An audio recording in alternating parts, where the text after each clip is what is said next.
In this video, we're going to take a look at 10 psychological lessons you're not taught in school. Psychology is the study of thoughts and emotions projected through our conscious and the unconscious.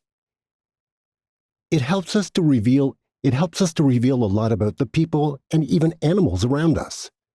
Psychology reveals how people vote during elections, the correlation between the personality of students and the field in which they are likely to find a career path, and whether people are likely to develop a mental disease. But psychology is not a subject that is given top priority in school. And even when it is, the course is a tad academic.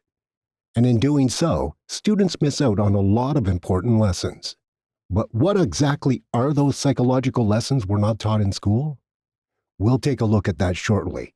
But before we do, we'd like to remind you that these videos come to you for free.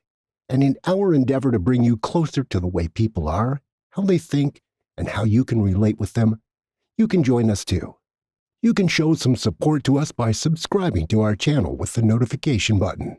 Also, don't forget to like our videos. Okay, if you're all said and done, let's move on to the 10 psychological lessons you're not taught in school. 1. Pratfall effect.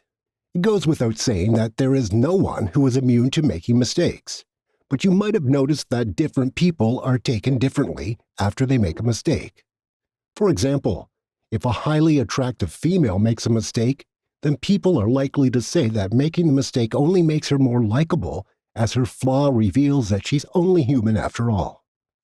On the other hand, if a person whose personality is thought to be of average standing makes a mistake, then people are more likely to hold that person in a more negative light, saying that he was never bright to begin with. Pratfall effect, which is also known as blemishing effect, was first described in 1966 by Elliot Aronson. He devised an experiment to show this phenomena. 2. People relate more with personal stories than research. When you are getting your point across to others while having conversations, people will find it easier to relate to you if you talk about personal experiences rather than pointing towards a particular research. This is because of the fact that while you're talking about your own experiences, people will draw parallels with your stories, helping them open up about their own. Talking purely from a statistical point of view makes it difficult for others to relate to what you're saying. Besides, the research will not have included you or the person you're conversing with. This leads people to question whether the inferences or conclusions derived from the research can be applicable to you. The same is true if you are delivering a presentation to an audience. The audience will find your talk much more engaging if you start with an anecdote, rather than a piece of research that might not have included them. 3. Nocebo effect. The nocebo effect is the opposite phenomenon of the placebo effect. In Latin, placebo refers to I will please. Say you are down and out with a fever. Somebody presents you with a sugar pill and says that this is actually medicine which will alleviate you from pain, and the pill has been clinically tried and tested. Although the sugar pill has no relation with healing your fever, your thought that the pill will work wonders will actually do you some good. In much the opposite way the nocebo effect works. If you're taking a pill for headache and someone warns that the pill has some terrible side effects, then you might observe the side effects even when the pill is not correlated with the ailment or the side effect at all. 4. We know how to do things we've never done before. Do you remember your first try at the game of darts, or kicking a football, or playing the game of cards, or tried making a swan in a latte art cup? Most people will tell you that they succeeded at these things in their first try. There is even a phrase for it known as beginner's luck, and this might well be true. When you have no preconceived notion of how to do things, you can actually do them quite easily. It is only after you have done them, succeeded at them, you feel that there is a certain technique that you have to master before you are a veteran. And it is during this phase of learning sophisticated techniques that people often tend to forget that there are learnings that are quite innate to them. 5. Handwritten letters are a lot better. In the world of instant messaging and emails, the art of writing letters can be thought to be something that is outdated. But the power of handwritten letters is pretty strong. Whether it be a letter you pen to your teacher on Teacher's Day, or you're showing your sense of gratitude to your friend for something he or she did, it has been found that a handwritten letter creates a better bonding between people. A research work has shown that people also find it hard to fake their emotions while writing a letter with their hand. In another research work, it was found that potential employers were less likely to lie to potential employees about the working conditions, opportunities of pay raise, etc., if these things were handwritten instead of typing in an email. 6. Bader-Meinhof phenomenon. Have you ever read a book and then found that everyone else was talking about it? Or that you've listened to a song and memorized it and then you hear it floating on the mouth of every other person? There is a psychological term for it, and it's known as the Bader-Meinhof phenomenon. Actually, the term Bader-Meinhof doesn't come from the person who reported this phenomenon. Actually, the name comes from Bader-Meinhof Group, which was a far-left militant organization from Germany. A man named Terry Mulligan once reported in a newspaper column that soon after hearing the name of Bader-Meinhof Group, he had heard it from several sources. This created what is dubbed as a frequency bias. So if you've learned a new word, then you might see it popping in a newspaper more often than words that you already know. 7. Mere exposure. Our history of exposure to a particular type of food, or people, or things we use in our daily lives determines the choices we make in the future.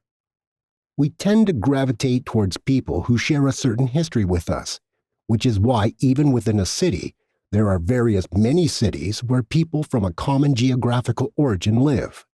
If you're someone from India, you might be more comfortable ordering food from neighboring countries such as Sri Lanka and Nepal or Pakistan when you go out in a restaurant.